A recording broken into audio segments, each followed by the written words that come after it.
Hello, this is Deanna here at Silver Sun. I'm happy today to welcome Mike from Mac International. He's been in the turquoise business for 30 years, and I believe I met Mike here in Old Town, Albuquerque, 25 years ago. That's true, exactly.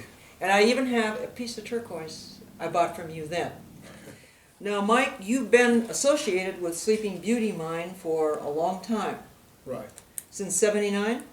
Since 79, exactly. What did you start doing there?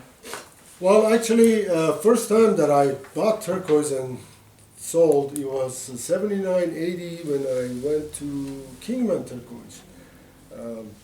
And I bought some turquoise, and actually it was beautiful turquoise. I sent it back to Iran, to Persia. And I believe they sold it over there as a Persian turquoise. Now, if you'd like me to explain to you Sleeping Beauty turquoise, I would like to categorize it as three different eras. The beginning of the turquoise Sleeping Beauty, the end, which is present time, and in between. And how did we came about to have this beautiful, beautiful gemstone in our table? The beginning, where I'm talking about beginning, I'm not going to go too far back, maybe like 30 years, 35 years ago. The present time, we have a situation. You know, if you ask me, Mike, go and dig the turquoise and excavate the Sleeping Beauty turquoise, let me tell you what happened. First, I need to have equipment. And it would take just about $5 to $10 million just to buy the equipment. That's a bulldozer, trucks, and conveyors, whatever. So when you talk about the expenses of it, you need the equipment, you need the employee, then you have to have the know-how. I'm not a miner, I don't know anything about it, and almost impossible for a person like me who is involved in turquoise to do the mining. Lucky for all of us, a gentleman named Monte Nicolas came by, and he is miner by profession. And he took me actually to the mine a few times. We've been there. It is unbelievable the equipment they have. He came by, Monte Nicolas, and started excavating turquoise. And I can guarantee you that if it wasn't because of him and his expertise, we would not have any Sleeping Beauty in the market, or at least not commercially. That's another thing, which I'm going to get into that. It is becoming harder and harder and harder to get nice turquoise, better turquoise, because of the nature of the mine itself. And, you know, sometimes you're lucky, sometimes you're not. So, to find a piece this big isn't typical, is it? No. Now anymore, isn't it mostly smaller pieces? I would say, yeah, very small pieces. This is what comes out most of the time. Then we get nuggets, which is a little bit larger, that we can cut larger beads or cabochons out of it, but mainly very small turquoise.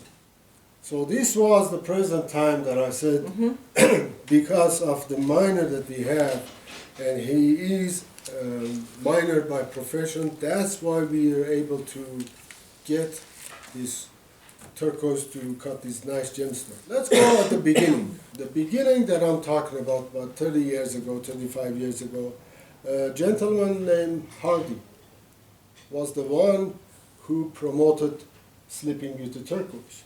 First time that I bought, it was in Kingman, which I bought some rough, as I mentioned before, and I shipped it overseas. Then later on, he moved to Florence Junction. Over there was nearby Globe, Arizona, which this turquoise coming from, Sleeping Beauty mine. He had an assistant named Margot managing the turquoise and kind of controlling who buys what, who can buy more or less, which was very interesting. That's the way that it kept on going. Now, when I'm talking about who had the mine, this land obviously belongs to the government, and government leased that site to, for example, Arco gas company, and Arco leases that site that is turquoise to that person who is winning that bid. Hardy had the bid, he had the mine for a long time, probably like early 80s. And then later on, of course, it moved to other people. So after Hardy, we had the present time and the beginning, now in between. This is very interesting. As I said, everybody thinks that Sleeping Beauty, you go to the supply house, you buy it, you use it, but it was quite vulnerable situation, number of times. And I'm going to mention a few people who were quite influential on Sleeping Beauty turquoise. One of them, which I'm sure you know, Robin Hagopian of RH Company. Yes. He was the one who was promoting this turquoise for a long time. So bottom line is that we have to be able to get the money to the miner so he can continue excavating. In order to do that, and also with his own creative approach, Mr. Hagopian decided to market this in Europe. So in order to do that, again, it's very easy to talk about it, but reality is that the kind of turquoise that they're using in Europe is entirely different than what we use over here. So if you want to cut for the European market, now you have to pay for it, for the rough, then you have to deliver it to the cutter to cut it, polish it, bring it over, then hope that you're going to go to Europe and you're going to sell it. He did that, and he was quite successful. And not only that did bring some good money for himself, what it did basically, it promoted the Sleeping Beauty turquoise in the world market. It is a very comparable color, is it not? Exactly. One of the ways that you can compare it, the crown of Queen of Iran had a very large turquoise, Persian turquoise. And that is exactly like our Sleeping Beauty turquoise. There is no other turquoise in the world that would be compatible to that turquoise. And because of that, European, especially Italian people, they made jewelry with diamonds and everything, and you would see in the magazines $20,000, $25,000 pieces made of Sleeping Beauty. By the way, I did join RH Company in 1984-85 as Mr. Hagopian himself invited me, and acted as sales coordinator, which we did a lot of activity back then. Were you mostly in overseas or here? No, I was actually here in the United States, New York, Florida, all over, and I have no shame to say that I learned a lot from him also.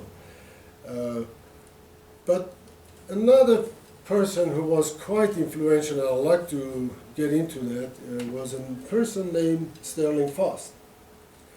Now, in order again to be able to consume all the turquoise, as we call it, mine run, not every pieces comes out as big pieces like this.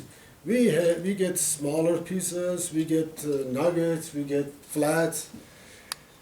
He was and is the expert in the Sleeping Beauty and general turquoise.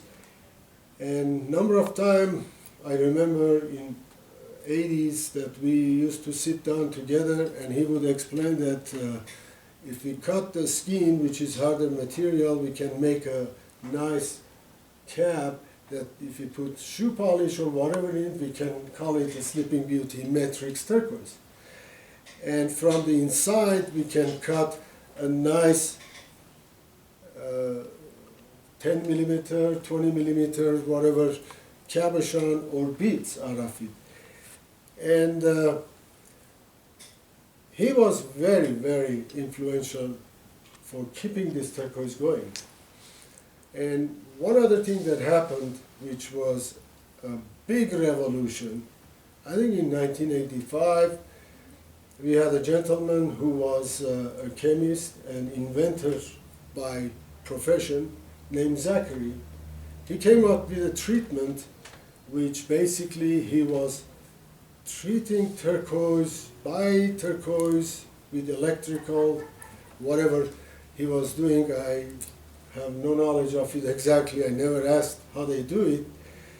But what it does, okay, let me explain to you. When mine run comes out, we have a portion of 25% good turquoise, we have 25% bad turquoise, and 50% in the middle. Now the good one obviously everybody wants, the bad one is chalk. So they stabilize it, they can use it. But we have something in between which is not chalk, but it's not good turquoise either. So you need to do something which it becomes a little bit harder so you can polish it. That was the turquoise that Zachary came out, that if you do this treatment, it will be harder so you can... Is this the treatment known as an enhanced? Exactly. And is that what these lovely beads are?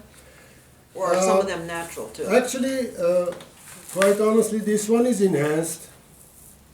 This one is enhanced. This one is not. These two are not. But as you can tell, it's exactly the same. And if you send it to the laboratory GIA, which we did in 1987, came out natural turquoise. And so you there's no see, dye, there's no additive, there's no plastic or anything in it. Like, all you have to do if you buy your Sleeping Beauty from Mike is ask him. This is labeled, and he'll tell me it's natural. Then when we fix it up with a lovely pendant with stone we bought from him, it's called natural. If it's enhanced, it's labeled. It's that simple.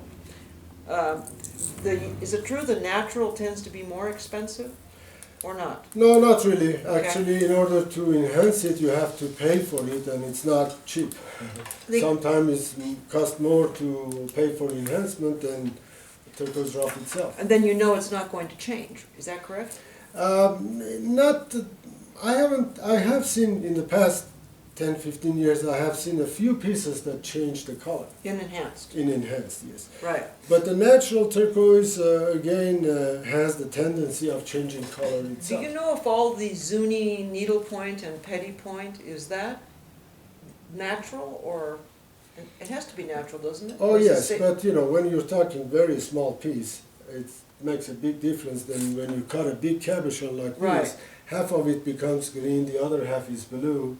Right, That's okay. not good. It's what I like to mention, again, because of the enhancement, Zachary came up with a formula and he put it in the market. And obviously it was a big chance because he was asking $1 million for it. And nobody was willing to go forward for something that you're not 100% sure. There were some European, German people who were very interested. Lucky for all of us, Sterling Frost was the one who took the chance and he said, I'll buy it. He spent $1 million for the rights. Exactly. Wow. And because of that, we have Sleeping Beauty. If we didn't have that, either we had to depend on German people because we had to enhance it all the time. Because you remember I said there's about 50% of the turquoise which is coming out of the mine, we have to harden it so we can polish it.